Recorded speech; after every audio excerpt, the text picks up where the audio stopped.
What's good, anime enthusiasts? So, you want to know if you should watch Sentence to Be a Hero because either A, you're on the fence about it, you've seen some things about it, you watch some trailers, you're like, I don't know about it, looks cool, but what does it have? Or B, maybe you heard all the hype about it, and you're like, ooh, I want to jump in, but then maybe you read some comments here and there saying some things about the story, the characters, you're like, I don't know. Or C, whatever other reason that may be, I'm here to tell you that in the short answer, give it a shot, go for it, see if you like it or not. It is above average.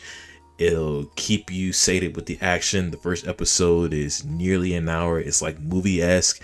It tries to get you in with all the action. It gives you a little bit of story at the end to try to hook you, and then you just go on from there. Now, if you want the long answer, yes, but there's a few caveats. So before we get into that, yo, what's up? If this is your first time ever, hi, my name is Z Soren. I do a bunch of anime reviews here on this channel. I also play some video games and I cover anime conventions.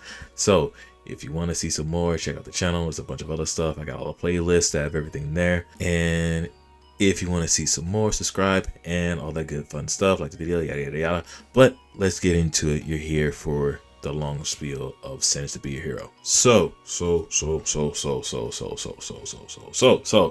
Sentence to Be a Hero. I'm not gonna lie to you. The first episode, when I watched it, when it aired, day one, I felt a little overwhelmed. And then when I got to the end, especially after they give you the small little story spiel, like literally only 6 minutes of it, rather the rest of it was action, I was like overcooked. I was done. Not necessarily with the anime, but more of, I don't know what else you can do from here. I don't know where you can go from here. And the second and third episode when it came in, and I was like, okay, the story's here, so there's some things here that's cool. Like, it tries to establish a very few set in stone things of why the heroes are criminals, why are criminals being denoted as heroes. There's a little bit of a twist in this world, as like heroes are now quote unquote bad guys, criminals, and they're being served to fight on the front lines forever and ever, and they can't really, well, they can die, but they can also be revived in order to fight. So death is like meaningless to them. They're like zombie foot soldiers that the temple can just keep going with. There's also the enemy, who are the fairy / demons. And, you know, fairy from folklore is supposed to be, like, you know, funny things and like jokesters. But no, they're evil. They look ugly. They look demonic. They look like they want to kill you. They will kill you. And this whole demon blight thing. And as you go on through the stories, you get to see Xylo and the heroes, including the goddess Terrorita that you meet in the first episode, go through and fight against the demon blight. While at the same time, this whole entire overarching plot with the temple, the military, and the demon blight is going on. And as they go on, introduce these new heroes, introduce new characters. They peel back the layers. They drip feed you a lot of the background story that you should really intake into your mind while you're following along with Xylo and the others. Now, in the grand scheme of things, that's cool. However, when we got through half of the anime, up to episode 6, I was left wondering, I don't know what else I don't know what else can be done. I don't know where can we go with this story. I feel like there's a whole bunch of things that are on the table, but we're not doing anything with these things on the tables. Like, yes, as I said, like at the end of episode 12, my final review, they set up all of these dominoes, all of these drip fed events. Imagine like a huge domino line or a huge domino art piece that the writers are like setting up, and they don't knock them down. No, they just want them to be there. It exists. We're not going to do anything with it yet. Maybe sometime later in the season we'll get into it, or maybe in the second season, which by the way, there is a second season confirmed, we will then knock down those dominoes, and then everything will come into light. That will happen. The reason why it's like that is because when we follow Xylo and the heroes, they aren't interacting with the background story in its entirety. There's two stories being told. It's Xylo on the front lines, Xylo and Nellis in the front lines being told what to do, while this whole entire thing in the back is just going on. While it does make the world feel big. It makes it feel alive. At the same time, you're not seeing what's going on. You're just being told by other characters. Sometimes you get to see a little things here and there, but there's no central character that we're following to see that action. At the same time, there is supposed to be a lot more powerful characters within the setting, but we don't see them. For instance, there's besides Territa, there's 12 other goddesses. We only see one, and we see images of 2 others. They don't do anything. Like Territa, Unlimited Blade Works, as the big holy sword. That's cool and amazing. These other goddesses, we don't see what they do. Oh, I'm sorry, I almost forgot. There was another one at the end of episode 12 that we see, but they don't do anything. We don't know what their power scale is compared to Territa.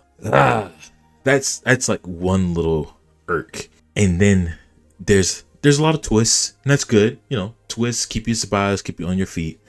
And within these twists, there are like dramatic moments that make you feel for certain characters. And a lot of the characters, they have developments. Each and every one, well, not each and every one. Xylo has a couple of big characters moments. Territa has one. Captain Kivia has one, and a few of the heroes have their own little glow up and little moments. But at the same time, no, not at the same time. No, it's good. It's good. Episode 12 just leaves everyone in a doozy. However, they just set up like 10 dominoes in that episode, and that left me whelmed. Not overwhelmed, just whelmed. It's like, okay, here we are. And I know I'm being like on the fence. It seems like in the middle, right? I'm going back and forth. I tell you a good thing, and then I tell you this other thing, but it feels like I'm pushing you away. But at the same time, it's a good anime. It's above average. The visuals amazing. The action awesome. Each and every hero character, they have their own little quirks. They have their own little things that they can do. It's amazing to look at. It's cool. Side characters, they get their own little moment in the spotlight as well. And it's all fun and dandy. And each and every hero, as they're introduced, they get their own episode out of the episode that they're introduced in, or an episode or two later to where they really shine and do other things. That's cool. But in this whole entire 12 episode season, I truly think that with a grand story that they're trying to tell, maybe they should have gone with more than 12 for the first season. I don't know. There's like several personal nitpicks I can have, but that's like only personal things and don't really like bring the whole thing down. Like it really feels like I need to make another like review or like topic talking about like the different layers of Sentence to Be a Hero, because this is going a little too long. I'll leave it at this.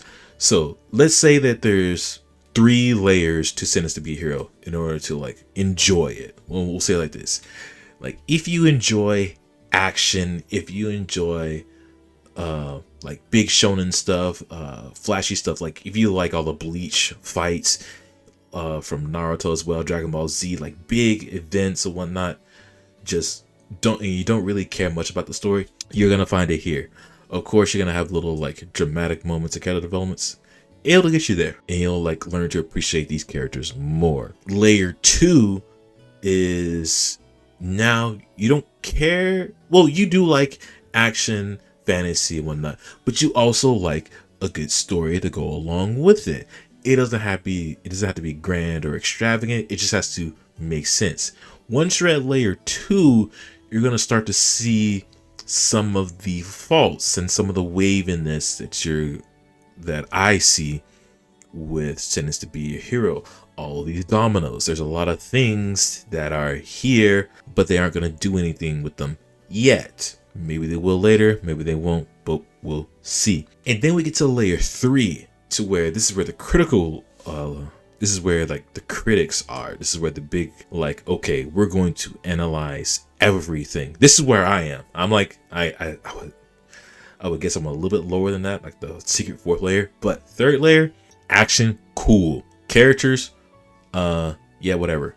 This story, there's a few things that I have very choice words about that kind of muddy everything, and you get to see like a few of the cracks that the writers may not have like realized, or there's a few plot holes, or there's like not enough substance in a couple of things. Here's an interesting thing. Remember when I said like all the heroes are criminals, and when they die they bring them back so they can fight again? Spoilers if you don't want to hear this. In this whole entire season, in all these 12 episodes, even the first hour, like big one in episode 1, nobody dies, period. No one dies, which means death does not really mean anything. There's no high stakes to like life.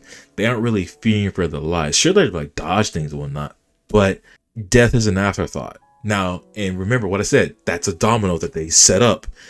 Death means something to them. When they die, they bring them back and they lose a little bit of themselves. But that domino hasn't been knocked down yet.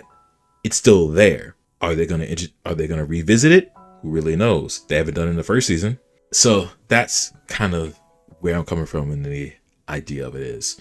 I said a lot in this. But with that being said, for those of you who have watched Sentenced to Be a Hero, comment down below. Let others know about it, your take on it, whether you like it, maybe whether you don't like it, if you're on the fence, if you got any questions, put them down. I'll answer. I like to comment. I like to answer comments, like talk to people. But with that being said, if there is nothing else, hope all of you have a good day, night, evening, morning, wherever you are in the world. And I hope your day is just a little bit better than it already is. With that, we'll catch y'all in the next anime. Peace.